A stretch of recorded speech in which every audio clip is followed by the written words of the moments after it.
pessoal. Eu sou a Neuza Maria Bogiquian, no ar com o programa do Diálogos INEU, produzido pelo INCT para estudos sobre os Estados Unidos. Nesse vídeo, a nossa convidada de hoje, a professora Camila Vidal, da Universidade Federal de Santa Catarina e também pesquisadora do INCT, faz uma análise sobre os resultados das eleições legislativas de meio de mandato ocorrida nos Estados Unidos no dia 8 de novembro. Diferente da abordagem mais geral que o professor Rafael Iores fez aqui no vídeo anterior, hoje a professora Camila procura fazer uma avaliação do desempenho, particularmente do Partido Democrata nessas midterms, e o impacto desses resultados para o futuro desse partido e, é claro, para a governabilidade do presidente Joe Biden. A gente já falou aqui que os resultados dessas eleições não corresponderam às expectativas para os republicanos, que achavam eles mesmos que teriam a Câmara Alta do Congresso, ou seja, o Senado em suas mãos, configurando grandes progressos, grandes avanços na retomada do Congresso. Mas a potência de uma onda republicana que afundaria os democratas, conforme se esperava, foi, na verdade, substituída por um evento bem mais brando, e é claro que com algumas exceções, como o que a gente viu ocorrer na Flórida. O desempenho eleitoral do Partido Democrata acabou superando, em grande medida, as expectativas. Significa dizer que os baixos índices de popularidade do presidente Biden, somado a um eleitorado atingido pela alta inflação, na casa dos 8%, não corresponderam à esperada punição nas urnas. Ao que parece, a inflação e a economia, embora estejam sim no topo da lista de preocupações dos eleitores, provaram não ser tão prejudiciais para os democratas quanto eles mesmo temiam. Parece que os resultados nas urnas refletiram a ponderação de boa parte do eleitorado nos Estados Unidos, que avaliou que, embora o custo de vida esteja aumentando, o crescimento seguiu adiante e o desemprego permanece baixo. Para esse eleitorado, outras questões, como, por exemplo, mudança climática, racismo e aborto, despertaram maior preocupação. Então, vamos ver o que a professora Camila Vidal destaca em sua análise de hoje. Bom, muito obrigada, Neuza. É um prazer e é uma honra estar aqui fazendo parte desse programa de excelência que é, né, o INCT INEU. Cumprimento a quem está aqui nos acompanhando. E como a Neuza já adiantou, a gente vai falar aqui sobre as midterms, né, sobre as eleições de meio termo, de meio mandato, de 2022 nos Estados Unidos, fazendo uma leitura ou enviesando, né, essa nossa leitura a partir do Partido Democrata. Bom, mas antes eu só queria fazer uma nota introdutória, assim, né, trazer algumas questões, fazer uma breve introdução e lembrar do que se trata efetivamente, né, essa eleição, assim. Então, se trata do controle do Congresso, do Senado e da Câmara dos Representantes, que aqui seria a nossa Câmara dos Deputados, né, no Brasil. Então, seria a tentativa de controle, né, dessas duas casas nos Estados Unidos. Já tendo em vista a segunda parte, né, os 2 últimos anos do mandato do atual presidente, tá? Então, por isso, eleições, né, de meio mandato, ou de midterms, de meio termo, porque é ela que vai indicar como que vai ser a composição do Congresso, do Senado e da Câmara, nesses 2 últimos anos, né, de governo Biden. Bom, junto com a eleição para senadores e para representantes da Câmara, houve também eleições locais, algumas inclusive para governadores, cerca de 36 estados fizeram eleição para governadores, e também para algumas questões específicas de cada estado, né, questões locais, algumas proposições, algumas emendas, referendos, né, sobre determinados temas, né. Então, assim, é importante só eu destacar isso, porque ao longo aqui da minha exposição, eu vou falar de um desses temas que foi o aborto, o direito legal ao acesso ao aborto. Então, essa foi uma, inclusive, das proposições que aconteceram em vários estados, tá, durante essa eleição. Então, a eleição começou, né, agora na terça-feira, dia 8 de novembro, e hoje, na data de gravação, né, do programa, ela ainda não está completamente finalizada, né? Lembrando que atrasos dessa natureza são relativamente normais, né, nas eleições dos Estados Unidos, não é nem considerado atraso, é o processo normal, tanto para as eleições do Senado, né, quanto para a Câmara, e mesmo nas eleições presidenciais, né? Então, assim, os resultados finais, eles podem demorar semanas. Bom, quando tem o segundo turno, daí a gente está falando em mais de um mês, né? Mas de qualquer forma pode demorar semanas até a gente ter totalizado todos os votos, tá? Lembrando que as eleições nos Estados Unidos é realizada de maneira bastante descentralizada, né? Cada estado tem a sua forma de organização do pleito, a sua forma de organização, de condução, né, das eleições, inclusive de prazos. Então, é o caso, assim, das cédulas por correios, né? Então, alguns estados vão receber até a data X, outros até a data Y, enfim. Além disso, a Geórgia, que é um estado importante na disputa, né, vai para segundo turno. Então, a gente está falando que algumas cadeiras vão ficar em aberto, provavelmente até o fim realmente do segundo turno, fim da contagem de votos depois do segundo turno.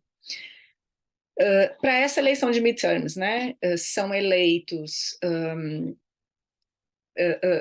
todas as cadeiras da Câmara, então são 435 cadeiras que estão em disputa nos Estados Unidos, e um terço, mais ou menos um terço, das cadeiras no Senado, né? Lembrando que o Senado ao todo tem 100 cadeiras.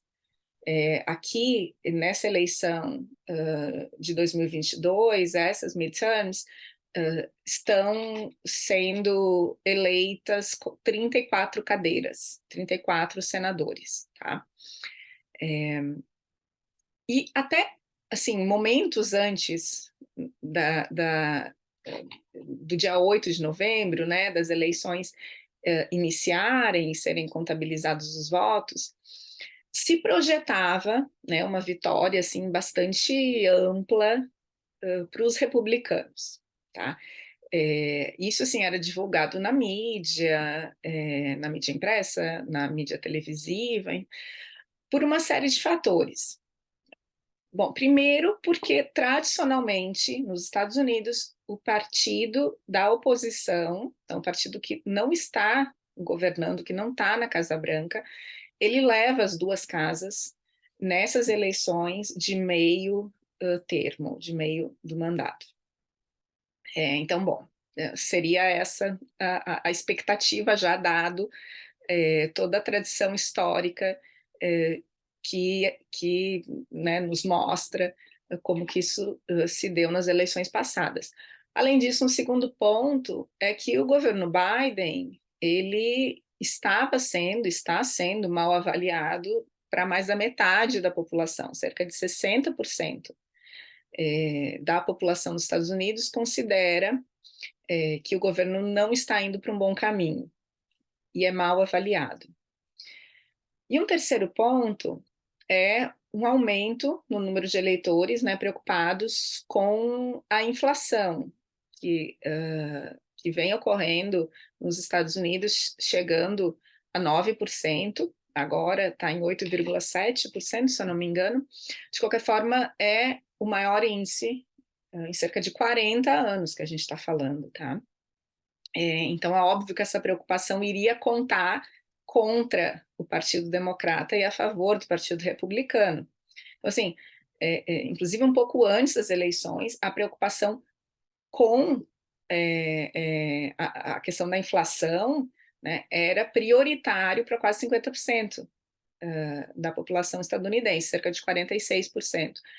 Então, assim, esses três pontos só nos indicavam que o Partido Republicano ia ganhar as duas casas, né? Ia ter uma vitória ampla nas duas casas, de modo que as probabilidades de os republicanos ganharem maioria na Câmara era de cerca de 84%, e no Senado, um pouco menos, cerca de 58%, 60%. Ou seja, pelo menos, né, na Câmara a gente sabia que ia ganhar com ampla vitória, e no Senado as chances eram muito altas também de se ganhar o controle. Então, a leitura que se fazia nos Estados Unidos, né, nesse momento, até um pouquinho antes do início das eleições, era o que eles chamaram de uma onda vermelha. Uma onda vermelha, o vermelho, claro, representando o Partido Republicano, né, e ganharia com folga, com ampla maioria, né, o controle de ambas as casas, e que, nesse cenário, se eles perdessem, seria por fraude, né? Esse foi o discurso, assim, inclusive, dos republicanos naquele momento, de um número expressivo de republicanos naquele momento, que, assim, impossível não fazer uma relação com o Brasil também, né? Mas, a essas projeções de antes das eleições, não se concretizaram com as projeções agora, né, ao fim dessa eleição de midterm. Então, as projeções atuais, como eu disse, é um processo que ainda não está finalizado, né, mas a gente já tem a imensa maioria das casas compostas, né? O Senado praticamente já está composto, falta um assento só, mas independe agora de para quem vai, se Partido Republicano ou Democrata. Então, as projeções atuais, tá? E a partir da própria agência de notícias Associated Press, nos indica, né? No entanto, ainda que a eleição não tenha sido finalizada, nos indica que essa onda vermelha dos republicanos não se concretizou em nada, e que o Partido Democrata tem um ganho histórico, inédito, simbólico nessas eleições. Os democratas já têm a maioria no Senado, como eu falei, independe essa última vaga, essa última cadeira que falta no Senado, que não foi contabilizada ainda, independe se vai para o Partido Republicano ou Democrata, porque o Partido Democrata já tem a maioria no Senado. Conta atualmente com 50 cadeiras, o Partido Republicano conta com 49. Mesmo se essa última vaga for para o Partido Republicano, esse empate é resolvido pela presidência do Senado, que é a vice-presidente Kamala Harris. Então, ela, por ser democrata, obviamente vai pender ao Partido Democrata. Então, o Partido Democrata já tem o controle do Senado.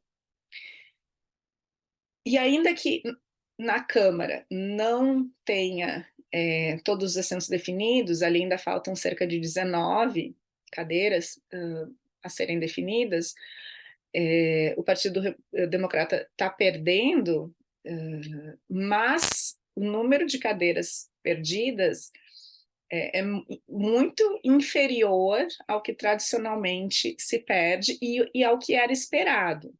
Então, ainda que perca, perde poucos assentos, que é também considerado uma vitória para o Partido Democrata.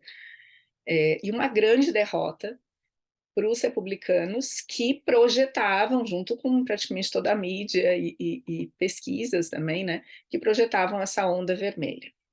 Então, o que essa eleição nos sinaliza é que houve, né, um importante e simbólico recuo do Partido Republicano, mais especificamente da ala trumpista do Partido Republicano. Mesmo que consigam a maioria na Câmara, o Partido Republicano já é derrotado, né? E a leitura de republicanos mesmo já tem sido essa: olha, saímos derrotados daqui. Então, essa ala do Partido Republicano é, de fato, a grande perdedora dessa eleição. O que pode nos indicar que a onda Trump, que o trumpismo, que essa onda já está passando, e que virou assim uma mera marolinha. Aquele discurso antidemocrático, né, que critica, que questiona o próprio processo eleitoral, baseado em teorias conspiratórias, negacionistas, né, indica que esteja se esgotando no âmbito do eleitorado, não gera mais engajamento, pelo menos o engajamento que gerava antes por parte do eleitorado, não recebe mais aqueles votos, mas também dentro do Partido Republicano e agora mais do que nunca, né, porque a partir de agora vai precisar rever a sua base de sustentação, a sua agenda, né, o seu centro ali, e talvez abandonar essas lideranças, a começar pelo próprio Donald Trump, né, que foi incapaz de conseguir a reeleição, algo muito raro nos Estados Unidos, no Brasil inédito. Então, assim, sobre os números na eleição, tá? E depois vou tentar enfatizar um pouquinho a questão do Partido Democrata, né, como que se situa aí, e em relação, não tenho como não fazer, né, em relação ao Partido Republicano e especificamente à ala trumpista do Partido Republicano. Então, bom, como eu comentei na Câmara, são renovados todos os assentos, né, então até hoje, na data do programa, a gente está falando de 204 assentos para o Partido Democrata, de 212 para o Partido Republicano, sendo que para ter a maioria é preciso 218 deputados, né, tá, para controle dessa casa, que provavelmente, ainda faltam 19 assentos, né, que estão indefinidos, mas que provavelmente vai pender para o Partido Republicano. Ainda assim, a gente já sabe que as perdas do Partido Democrata são muito inferiores, né, tá, assim, em um único dígito, o que não é comum de acontecer. Então, os primeiros resultados, né, nos sugerem que os republicanos estão a caminho de obter essa maioria, mas por um número muito pequeno de cadeiras, muito longe das suas previsões. Já no Senado, a gente está falando da renovação de 1/3 dos assentos, né, e, bom, precisa, como eu disse, né, 51 dos assentos para controle. No caso de empate, é a Kamala Harris que vai desempatar, e sendo que 1/3 é renovado. Então, os democratas já tinham 36 senadores, os republicanos 29, por isso esse número de 50, no momento, né, 50 senadores democratas, 49 republicanos e um ainda que está a ser definido. Independente de quem for, esse único assento, né, essa última cadeira, independente, a gente já sabe que o controle vai ficar com o departamento, com o Partido Democrata. Bom, então, a gente está falando de uma eleição que surpreendeu, né, a todos nós, que não concretizou as previsões feitas, daquela onda vermelha, aquela onda trumpista, e que, portanto, está sendo vista como uma grande vitória por parte do Partido Democrata, principalmente ao manter o controle do Senado, tá, nessa segunda parte do mandato do presidente Joe Biden. Nesse sentido, né, a própria candidata do Partido Democrata, a Catherine Masto, foi reeleita senadora pelo estado de Nevada, e com a vitória do Mark Kelly no Arizona, então, já ficou definido que, de fato, o Senado agora tem maioria e tem controle do Partido Democrata até o fim da presidência do Biden. Ao manter o controle do Partido do Senado pelo Partido Democrata, né, a gente rompe com essa tradição estadunidense, onde o partido oposicionista ganha, historicamente, o controle dessas duas casas nas midterms. Isso é de extrema importância para a presidência Biden e para o Partido Democrata. Significa que o Senado vai confirmar, por exemplo, as indicações de juízes para a Suprema Corte, né, que agora conta com maioria conservadora. Significa também que o Senado pode impedir a aprovação de medidas que vinham sendo defendidas pelo Partido Republicano, como a questão do direito ao aborto, que foi revogada pela Suprema Corte em junho desse ano, no âmbito do Roe versus Wade.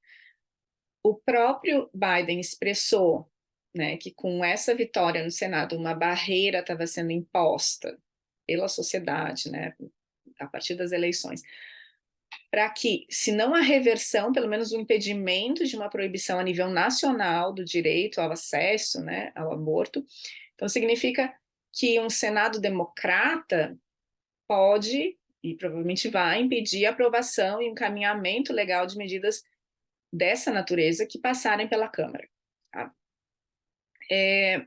Então, o clima no Partido Democrata não poderia ser diferente, é de vitória, é de alívio, é algo assim, muito inédito, histórico. A líder democrata na Câmara dos Representantes, a Nancy Pelosi, ela falou já na semana passada que, nas palavras dela, quem teria pensado há 2 meses que aquela onda vermelha, né, toda aquela onda vermelha, se tornaria uma gota muito pequena. O próprio Biden enfatizou agora, 4 dias atrás, né, que o Partido Democrata perdeu muito menos cadeiras na Câmara do que previam as pesquisas e menos do que qualquer outro presidente democrata no meio do seu mandato, em pelo menos 40 anos, nos últimos 40 anos. Então, o clima realmente é assim, né, de vitória por parte do Partido Democrata, mas a gente não tem como entender essa vitória, essa relativa vitória, né, sem levar em consideração o Partido Republicano, e mais especificamente Donald Trump e aqueles republicanos que com ele se alinharam. O próprio Trump, que supostamente estaria se preparando para uma possível nova candidatura nas próximas eleições presidenciais, foi publicamente culpar o Partido Republicano, o líder do Partido Republicano especificamente, tá, no Senado, o Mitch McConnell, pela derrota, dizendo que ele não fez o suficiente, né, para angariar votos, enfim. Por outro lado, esses republicanos, considerados conservadores mais moderados, culparam o Trump pela derrota, né? E, ao meu ver, com razão. Tá? O governador de Maryland, o republicano Larry Hogan, ele deu uma entrevista na CNN que eu achei muito interessante, muito emblemática do problema agora em que o Partido Republicano se encontra e a relação disso com as midterms, e, portanto, o impacto disso para o Partido Democrata. Ele falou que a causa da derrota do Partido Republicano nessa midterm é a continuação, né, da derrota do Partido Republicano nessas 3 últimas eleições. E daí ele fala, nas palavras dele, né, abro aspas, que já passou o tempo para reavaliar o que é importante para o partido, fecha aspas. Então, ele representa essa ala do Partido Republicano que, assim, está vendo esse barco, né, do Trump, esse barco trumpista, afundar, e não quer que leve o partido junto. Nessa mesma entrevista, por exemplo, ele disse que era, né, para as midterms desse ano, de fato, representarem essa onda vermelha gigante, a maior que ele já teria visto, que ele imaginava ver. Por quê? Por conta de uma má avaliação do Biden, por conta de questões econômicas, como a inflação, né? Ou seja, não tem como sustentar esse governo. Então, se tradicionalmente é a oposição que ganha nessas eleições, agora mais do que nunca vai ganhar. E ele ainda comenta que a ala, né, trumpista do Partido Republicano, aqueles que tentaram desacreditar o processo eleitoral, né, e que até hoje questionam a vitória do Biden lá em 2020, que vivem dessas teorias conspiratórias, que eles foram os que perderam, e que, portanto, perdeu o Partido Republicano, já que é a casa para esses candidatos. Então, os candidatos do Partido Republicano que ganharam são justamente os conservadores, que ele vai chamar de moderados, né, com uma perspectiva de futuro mais positiva, menos conflituosa, né, baseada não no ódio e na má informação, na desinformação, mas numa perspectiva de futuro, né, de estratégias, enfim. Então, de fato, o que ele nos comenta tem esse fundo de verdade. Os democratas ganharam quando a disputa foi com essa ala trumpista. Então, assim, os democratas, por exemplo, ganharam o 3º distrito de Washington e desbancaram, tá, o republicano que concorria ali e que estava muito ligado à imagem do Trump. Além disso, no Arizona, o Adriano Fontes ganhou a eleição para secretário de Estado. Secretário de Estado, a eleição para secretário de Estado é importantíssima, porque é ele a autoridade máxima no âmbito das eleições do Estado, é ele que regula todo o processo eleitoral no Estado, é ele que certifica, ao fim, a eleição, né? E ele derrotou o candidato do Partido Republicano, o Mark Finchem, que representava essa ala trumpista, antidemocrática, negacionista. O Mark Finchem, por exemplo, ele participou da invasão do Capitólio, né, ano passado, e até hoje ele não aceita a vitória do Biden, ele questiona o processo eleitoral. Então, assim, a vitória desses democratas sobre esses republicanos trumpistas é simbólica, né? Além disso, assim, a gente viu nessas eleições midterms uma diversidade crescente, né, sendo capitaneada também pelo Partido Democrata, que obviamente não encontra pouco espaço no Partido Republicano. Então, assim, foi eleita a primeira governadora lésbica na história dos Estados Unidos, ela foi eleita pelo Partido Democrata para o governo de Massachusetts. Maryland elegeu o primeiro governador negro do estado. New Hampshire elegeu para a legislatura estadual o primeiro homem transgênero. Então, parece que o vento está soprando, de fato, a favor do Partido Democrata. E o presidente Biden chegou a dizer que a vitória era por conta da qualidade dos candidatos democratas. De fato, os democratas tiveram assim o melhor resultado, né, em mais de 2 décadas, em uma eleição midterm, para um partido que está no governo, que ocupa a Casa Branca. Então, assim, foi uma eleição efetivamente inédita em muitos sentidos, né? Como eu disse, o Partido Democrata sai com o controle do Senado, ao menos com 50 assentos, com a possibilidade de 51, perde poucas cadeiras na Câmara, bem menos do que era esperado e do que tradicionalmente o partido governista perde. Então, essas midterms serviram, né, para contrariar historicamente a trajetória, né, do partido oposicionista e do partido governista frente a essas eleições. Porque as midterms serviram sempre para que o partido oposicionista ganhasse proeminência e controle das 2 casas. E no caso de um governo mal visto pela maioria da população, como é o governo Biden, e que está sofrendo com altos níveis de inflação, o maior dos últimos 40 anos, isso era o mais natural. Por isso, aquela fala do governador republicano, o Larry Hogan, faz todo sentido, né? Era para a gente ter uma vitória cachapante do Partido Republicano nessas eleições, a maior que ele já teria visto. Mas, ao contrário, o Partido Democrata fez história com uma das melhores eleições de meio mandato da sua história e, portanto, mesmo da história dos Estados Unidos. Só para ter uma ideia, com exceção de 3 momentos, 1934, 1962 e 2002, nos últimos 100 anos, desde 1922, portanto, o partido que governa a Casa Branca perde o Senado. Só nesses 3 momentos, o partido que ocupa a Casa Branca não perdeu cadeiras no Senado. Mais inédito ainda, o partido ganhou o controle, né, do Senado. Então, desde, assim, isso por si só já é um feito inédito, histórico, dessa eleição para o Partido Democrata. Tá? Além disso, desde 1934, o partido que ocupa a Casa Branca não tem tantos ganhos no âmbito estadual, com as candidaturas locais a governadores, quanto essa eleição. Daí, assim, alguns fatores, né, que buscam, assim, explicar esse feito histórico para o Partido Democrata. Primeiro, o voto dos jovens. O próprio presidente Biden acreditou a vitória do Partido Democrata nessas eleições por conta do papel de eleitores muito jovens que foram votar em números muito elevados. E ele está certo, o voto dos jovens, de fato, certificou essa vitória e, portanto, certificou a derrota do Partido Republicano.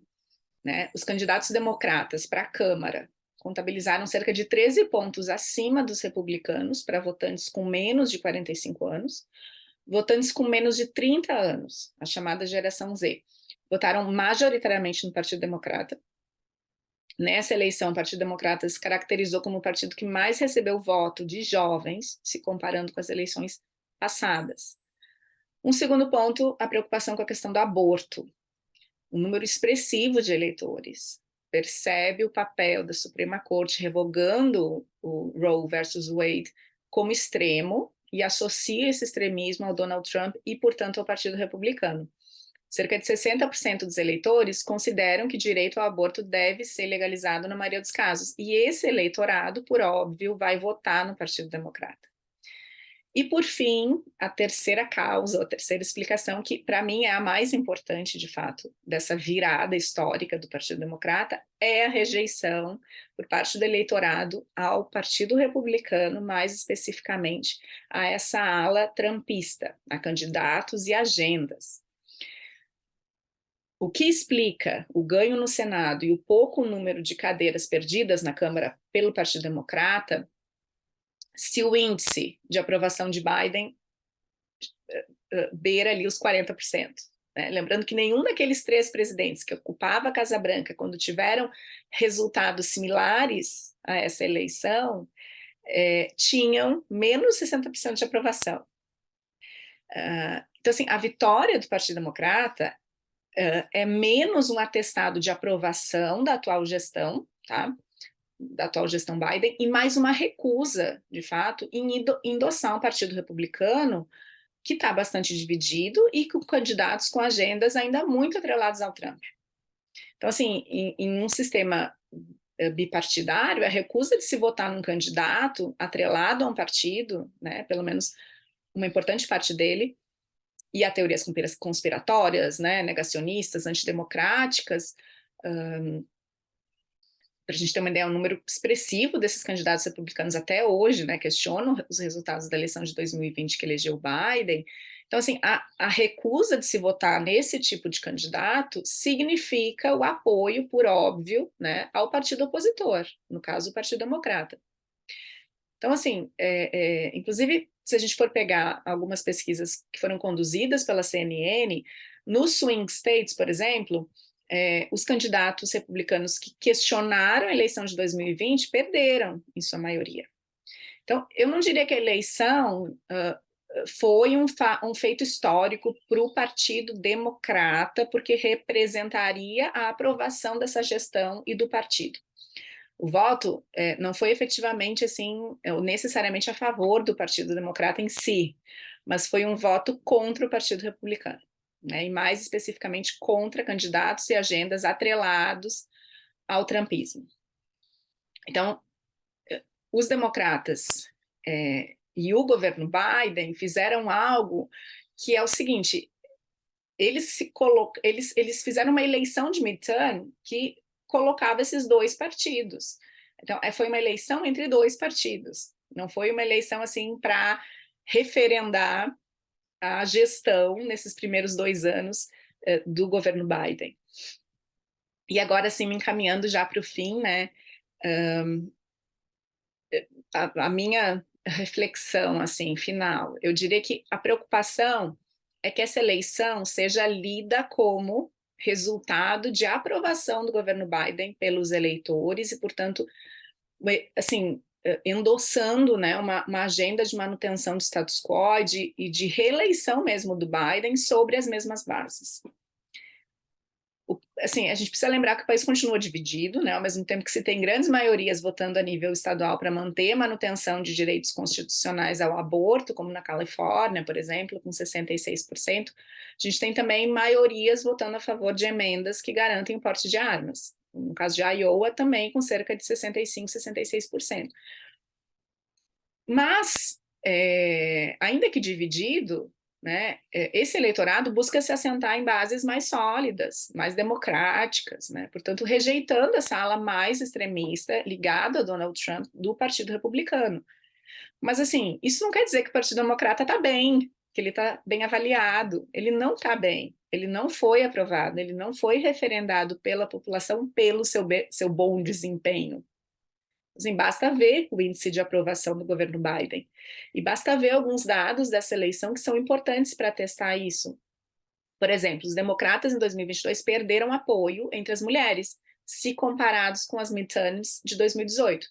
Os democratas perderam apoio também entre votantes jovens, agora em 2022, se a gente comparar com as últimas midterms. Os democratas perderam apoio de votantes da comunidade latina nessa eleição e perderam apoio e votos dos independentes em relação à última eleição. Então, o Partido Democrata não está indo numa direção assim a angariar apoio, né? Uma direção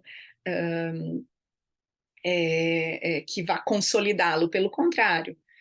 Da mesma forma que a eleição do Biden, alguém, né, que representa alguém ali do establishment, relativamente centrista, né, foi resultado da atuação, né, de organizações populares, de indivíduos que estavam lá não necessariamente a favor do Biden, ele nunca energizou uma ala importante do Partido Democrata ligado a causas mais progressistas, mas esses grupos estavam lá contra o governo Trump.